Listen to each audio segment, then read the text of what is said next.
I'm Vakash. This is Johannes, Demindu, Mohammed, Cyan, and Justin. Our main project goal is to create a basic concept of a voice-controlled robot. The robot will be able to navigate wirelessly through voice commands. The main purpose of our project is to assist people with the transport of small cargo from one location to another. The robot will be intended for indoor uses on flat horizontal surfaces. The user can only send one voice command at a time.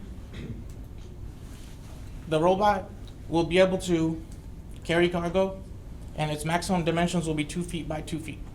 Now I will have Justin explain the robot's main design parts and 3D models. Thank you, Vakash. So for some of the major design parts that we plan to implement in our robot design includes things such as the flatbeds or truck bed itself to carry our cargo, the microcontroller that will be used to that we can use to command our robot, and also includes stuff such as the voice command module and the wireless command module, so that way the user can control the robot wirelessly. And if I can bring your attention to the lower right part of our PowerPoint, you can see some basic 3D models of both the outer design and the inner designs of the robots that we want to sort of achieve. So for, just to go quickly, I'll go over it. For our outer design, the blue part is the main base of our robot that will house all of our electronic components. The red part, along with the black outline, that will be the flatbed itself to carry all of our the objects so that they do not slip off. And then for our inner design parts, we have a it's a little bit hard to see, but we have a brown. There is a brown colored part that will store batteries, because we for our robot we plan to run off of battery power.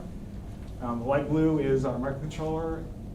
The yellow and silver cylinders will be our motors for the wheels of our robot, and finally, the dark blue in our inner design parts will be for our wireless module. And that concludes our wireless robot, voice controlled robot design project. So how does the robot navigate around obstacles and other features indoors? It will be controlled by someone's remote or just voice control. Voice control, and we will have like ultrasonic sensors attached to it. So that way we can navigate through obstacles. Okay, so you're at the end of the first semester. I would have expected you to have done a selection of microcontroller of what's going to do your voice recognition. How far along are you on actual sketching out a system diagram? Because this is very, very high level and doesn't really tell me anything other than what it'll look like. Mm-hmm. What we're trying to do is we've already selected data. We're trying to use Arduino Uno, and for voice recognition we have two optional goals. We have two options. One is the open source, which is called AMR voice control. This could be over phone, smartphones, and the other one is I would say the custom made voice controlled remote. That should be the EasyVR3, which we would command with our own voice. That's what we have to. That needs to be communicated in the slide. Yes. That's very important. How to connect to? We have a wireless communication. We have two types. We have Bluetooth and RF. If you use the first one, our phone or open source AMR voice, that would be Bluetooth HR05. But if you use EasyVR Commander, we're gonna use RF24 communicators. So is the cell phone your only vehicle for getting voice recognition, or do you have anything that, because the Uno won't do that well enough on the device, on the robot itself? So we had two options. Yeah. We had two options, Arduino Mega and Raspberry Pi. The thing is, due to time constraints, we have optional goal to implement a camera on top of it to recognize obstacles, and due to time constraint, we put that goal as optional. So that's why we didn't specify a microcontroller. We need to do more testing in the winter break before January, so we'll decide on what microcontroller we're going to use.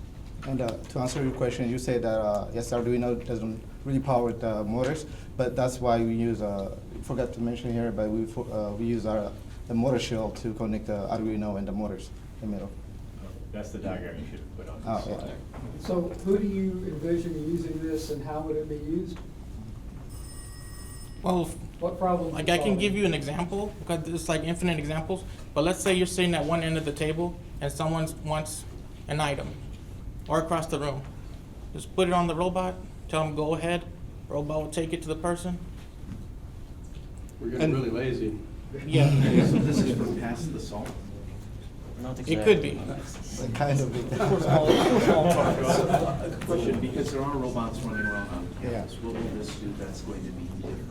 Originally, it was for the purpose of helping out people who cannot really do it with themselves, like a broken arm, or if they're in a wheelchair, so they don't have to actually carry around the stuff, they can just have it be carried for them. So I think you should probably put something of that in about the use case. For sure. And also cargo weight limit, you have what's the maximum cargo This is weight a for? concept vehicle we're building. We didn't specify the weight limit. Most likely we'll be able to build something that will, that can carry 5 to 10 pounds. But again, this is a concept vehicle. Put that on the slide as a high-level requirement. Yeah, Okay. our poster. On your weight limit, if it's like someone, let's say you have a student with a broken arm, think about the weight of your backpacks as a guideline. It's not a group.